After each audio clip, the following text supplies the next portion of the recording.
Good morning, nerds. It's Monday. You may notice that there's been a bit of a change of setting, and that's because I finally realized, after a cold, hard winter last year and the beginnings of one this year, that I could move my computer.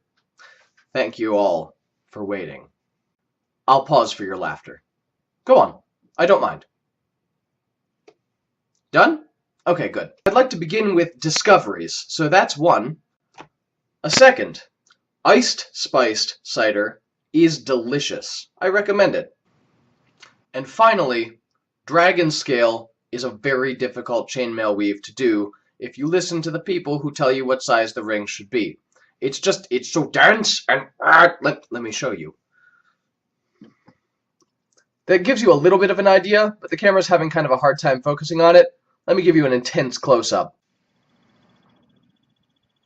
That whole piece is about an inch long and maybe an inch and a half wide. It took me an hour and a half to make, and it is all the rings. They're supposed to be kind of almost flat. They're standing almost straight up. I'm going to try it with something thinner and see if that works better. Now, on to our topic of the day. Nate, some little while ago, you requested family stories. Now, this could be a favorite family story that is told in your family, or a favorite story about your family. You gave us a lot of leeway. So today I'm going to tell you, as befits the season, it being the 18th of November, Thanksgiving is coming, which means it's time to talk about Christmas.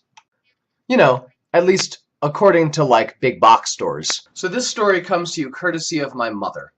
And she tells this story about once a year. It's not like you know exactly when it's going to happen, but it does just come up. It's one of the ones that's really meaningful to her.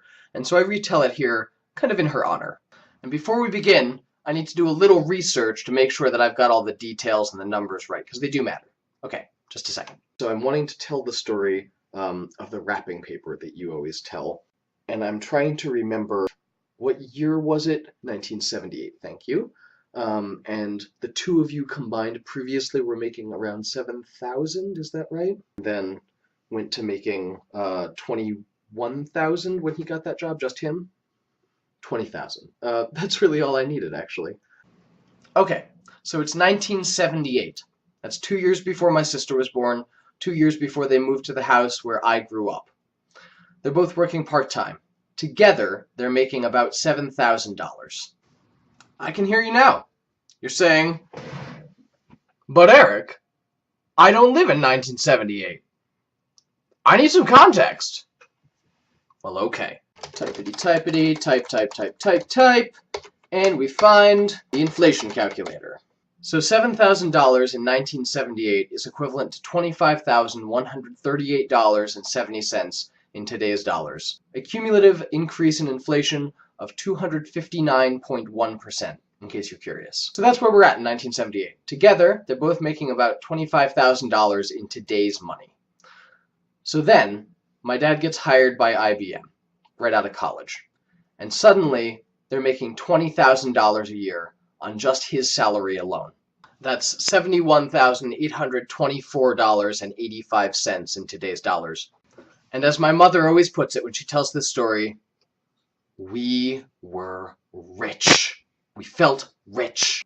This is good because they're about to have a kid and they're moving and they're trying to buy a house. So all very helpful. And Christmas is coming. The way my mother tells this story, it was the first Christmas they ever bought wrapping paper without looking at the price tag. Just because it was pretty. Just because they liked it. And this is one of the things I really like about my mom, is what rich felt like to her. That's what mattered. First. One of the things. It's really pretty wrapping paper. I wish I had some to show you, but instead I'm going to have to just describe it. It's sort of this beautiful silver foil with a winterland scene, kids skating on a frozen pond, some birds flying overhead, lots of trees, snow everywhere. It's really, really beautiful, and all with this sort of foil finish on it. It's gorgeous. So they get this wrapping paper. The same year, she also buys him a particular calendar, a Nature Conservancy calendar. It comes in this, I think it's 12 by 12 cardboard frame to protect it. It's a really nice calendar. And he loves the calendar, and it's really great.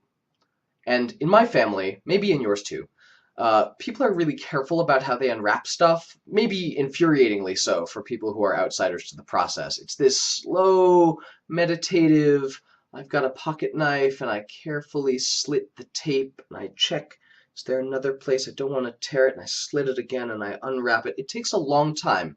It's almost Zen, really. So we're really careful and we save paper a lot. This piece of paper is set aside, like all pieces of paper are. And the next year, she takes the same piece of paper and she wraps another calendar, the same calendar, but the next year's version, in it again. And so a tradition is born. For years and years and years, this same calendar, the new edition, is lovingly wrapped in this same piece of paper from that first roll that they were ever able to buy together when they felt rich. And remember, Noel evokes resolve to deal sweetly with each other. Merry Thanksgivmas.